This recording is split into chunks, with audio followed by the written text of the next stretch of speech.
Hello students. तो आज के इस वीडियो में डिस्कस करेंगे लक्ष्मण बाय तोरूदत्त। ठीक है। तो इसमें जो है आपको एक अच्छा नोट्स मिल जाएगा और साथ ही साथ इसका बेसिक कॉन्सेप्ट भी आपको समझ में आएगा। ठीक है। चलिए स्टार्ट करते हैं। तो तोरूदत्त का जीवन काल देखो आप, इसका अगर पीरियड देखें तो 1856 में ये बॉर्न हुई थी। ठीक है। और 1877 में डेथ हो गया था। ठीक है। इनके बारे में जान लेते हैं। Toru Dutt was born in 1856 in Calcutta. ठीक है। She completed her higher French studies in England. तो हायर फ्रेंच जो इनका जो पढ़ाई था वो इंग्लैंड में कंप्लीट इन्होंने की। ठीक है। और besides she was proficient in Bengali, English, Hindi and also in Sanskrit. ठीक है। Her father's name was Govind Chunder Dutt. ठीक है। उनके पिताजी का नाम क्या था? गोविंद चुंदर दत्त। ठीक है। बोर्न देखें तो 4 मार्च 1856 और डाइड 30 अगस्त 1877। ठीक है दोस्तों। तोरू दत्त का फुल नेम क्या है? तोरूलता। ठीक है। तोरूलता दत्ता। ठीक है। हम तोरूदत्त के नाम से जानते हैं। ठीक है। ऑक्यूपेशन पोएट थी। ठीक है। She passed away at the age of 21। मात्र 21 साल की उम्र में ही उनका क्या हो गया? देहांत हो गया था। ठीक है। इंट्रोडक्शन की बात करते हैं जो हमारा जो चैप्टर है। ठीक है। जो पोएम है, तो poem Lakshman is from Dutt's ancient ballad and legends of Hindustan. ठीक है। तो इसको ये कहाँ से पोएम जो है लिया गया है? तो ancient ballads and legends of Hindustan. ठीक है। It tells a story from the Hindu epic Ramayana. ठीक है। और ये जो इसमें कहानी है वो रामायणा एपिक से जो ग्रंथ है, हिंदू ग्रंथ, उससे ये स्टोरी है। ठीक है। in which the hero Rama is told to procure a golden deer for his wife Sita. ठीक है। तो भगवान राम, ठीक है, सीता के लिए गोल्डन डियर लेने के लिए जाते हैं। ठीक है। तो वही जो है आपने रामायण देखा होगा तो आपको दृश्य समझ में आ गया होगा। वह पार्ट जहाँ पर राम, लक्ष्मण और माँ सीता वनवास जाती है 14 ईयर्स के लिए। ठीक है। जहाँ पर जो है वो कुटिया में रहते हैं। तो ये कहानी, ये दृश्य जो है इसमें है। ठीक है। और साथ ही साथ जो है वार्तालाप जो है ना सीता लक्ष्मण से जो हुई है। ठीक है। तो आगे वाला भी चैप्टर जो है तोरूदत्ता है ना, उनका ही पोएम है सीता। तो उसमें भी जो है कन्वर्सेशन है सीता एंड लक्ष्मण के बीच में। ठीक है। और इसमें जो है ना लक्ष्मण, ठीक है, लक्ष्मण में ये दृश्य जो है, ठीक है, आप रामायण देखोगे तो आपको समझ में आएगा। नहीं देखे होंगे, नहीं, अभी के युग में कौन नहीं देखेगा। ठीक है। अगर हिंदू है तो हर एक को जानता है। ठीक है। सीरियल पर देते रहता है, टीवी पर देते रहता है। ठीक है। चलिए इसको स्टार्ट करते हैं। तो as per the plan of Ravana to take captive of Sita Marich. ठीक है। Marich took the form of a golden deer. ठीक है। अब मैं इसको थोड़ा सा कॉन्सेप्ट में बता देता हूँ कि सीता जो है, ठीक है, सीता को एक माँ सीता को एक गोल्डन डियर, ठीक है, वो बहुत खूबसूरत होता है। तो उनको ये क्या आ जाता है? पसंद आ जाता है। और वो अपने पति से बोलते हैं, मतलब भगवान राम से बोलते हैं कि ये मेरे लिए ला दीजिए। ठीक है। लेकिन एक्चुअली में होता क्या है कि वो जो गोल्डन डियर होता है ना, वो कोई और नहीं होता है, वो राक्षस होता है मारीच। ठीक है। और ये सब करने और कहने को किसने कहा था? तो रावण ने। ठीक है। रावण का ही ये चाल होता है। और क्या होते हैं कि भगवान राम चले जाते हैं गोल्डन डियर को पकड़ने, और इधर बच जाते हैं माँ सीता और भैया लक्ष्मण। ठीक है। तो ये दोनों बच जाते हैं। अब रावण का प्लान तो फेल हो जाता है। ठीक है।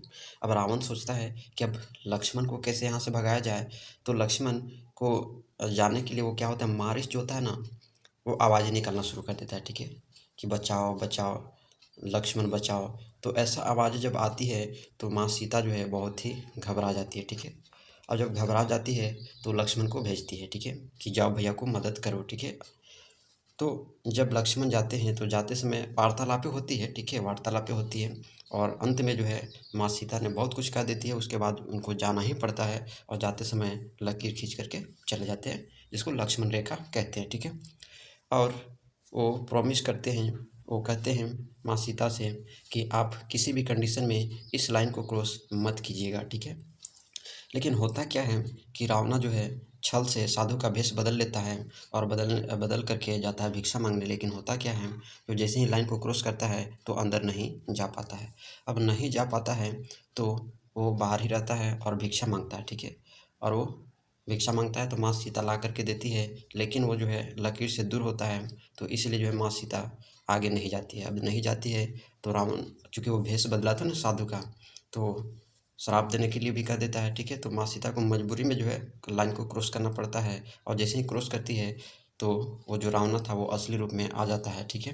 तो इस तरह से जो है ये कहानी है, और भी इसके आगे कहानी है, ठीक है। तो ये सारे जो है मैंने आपको इसका कॉन्सेप्ट बता दिया है। ये नोट्स आप इसको लिख लेना, ठीक है।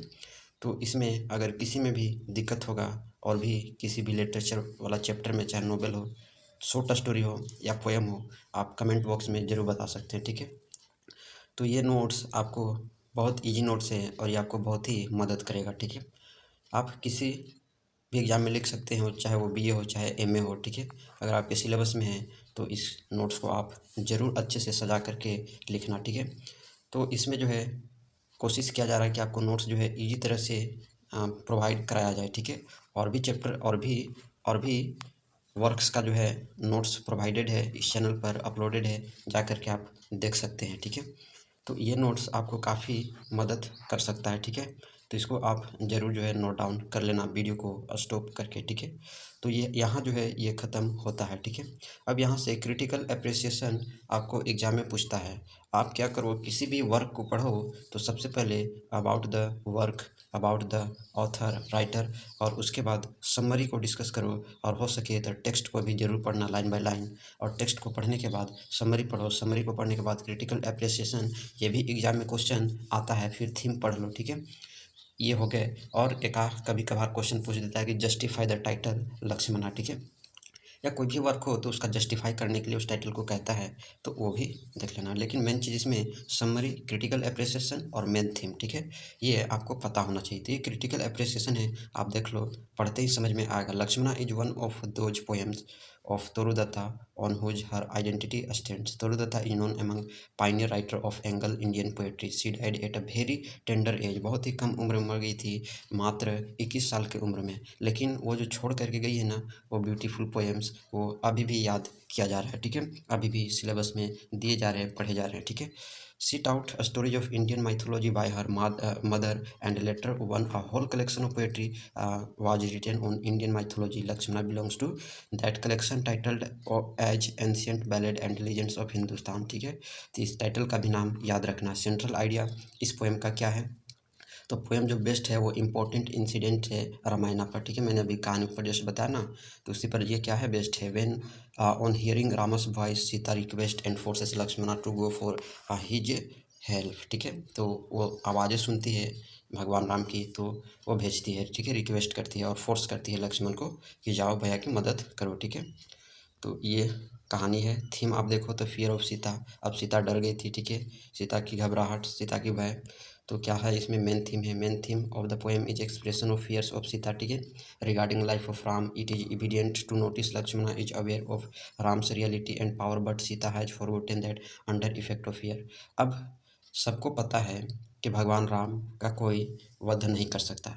ये बात लक्ष्मण भैया भी जानते थे और माँ सीता भी जानती थी, लेकिन फिर भी वो डर के मारे भूल गई थी कि उसके पति नहीं हैं, बल्कि भगवान विष्णु का भी अवतार है, ठीक है। तो डर के मारे वो क्या हो गई थी, भूल गई थी, ठीक है। और ये भी वो जानती थी कि मेरे पति का कोई भी वध नहीं कर सकता, या मेरे पति के इतना कोई भी पावरफुल इस जंगल में नहीं है, ठीक है। तो सब जानती थी, जानते हुए भी क्या होता है, भाई ने सब कुछ जो है उल्टा पुल्टा कर देता है, ठीक है। तो ये चीज़ जो है पहला थीम है। सेकंड थीम इसका राइट ऑफ ए वुमेन, ठीक है। अब एक महिला के लिए अधिकार, ठीक है। तो ये इसका सेकंड थीम है, ठीक है। इसका ये सेकंड थीम है, इसको आप पढ़ लेना और लिख लेना, ठीक है। अब जो है नेक्स्ट अब बात करते हैं फिगर ऑफ स्पीच के बारे में। तो इस पोएम में जो है एलिट्रेशन का यूज किया गया है। एलिट्रेशन क्या होता है, इट्स अ लॉन्ग पोएम, एक लंबी कविता होती है, and has lot of example of alliteration, ठीक है। और इसमें एलिट्रेशन का एग्जाम्पल है, जैसे he needs note here note any word, it has a repetition of, ये जो सिंबल है ना कॉन्सोनेंट साउंड का, तो ये जो है इसमें क्या है, एलिट्रेशन है, ठीक है। और ये इसके एग्जाम्पल है, ठीक है। सेकंड इसमें फिगर ऑफ स्पीच में आता है कॉन्सोनेंस, ठीक है। कॉन्सोनेंस इसमें सेकंड फिगर ऑफ स्पीच है। थर्ड है एसोनेंस, ठीक है। एसोनेंस इसमें थर्ड होता है। फोर्थ इसमें सिमिल्स, ठीक है, सिमिल इसमें है। उसके बाद मेटाफर का भी इस पोएम में यूज किया गया है, ठीक है। और उसके बाद पर्सनिफिकेशन भी है ना, उसके बाद रिपीटिशन भी है, ठीक है, रिपीटिशन, ठीक है, रिपीटिशन, उसके बाद रेटोरिकल क्वेश्चन है, ठीक है, रेटोरिकल क्वेश्चन, और उसके बाद नेक्स्ट है, उसके बाद नेक्स्ट आता है हिंदू माइथोलॉजी, ठीक है, हिंदू माइथोलॉजी। तो ये इसके 9th फिगर ऑफ स्पीच है, और इसमें आप पढ़ लेना, समझ में आ जाएगा। फेमिनिज्म भी है, ठीक है, फेमिनिज्म, तो feminism is another figure of speech, ठीक है।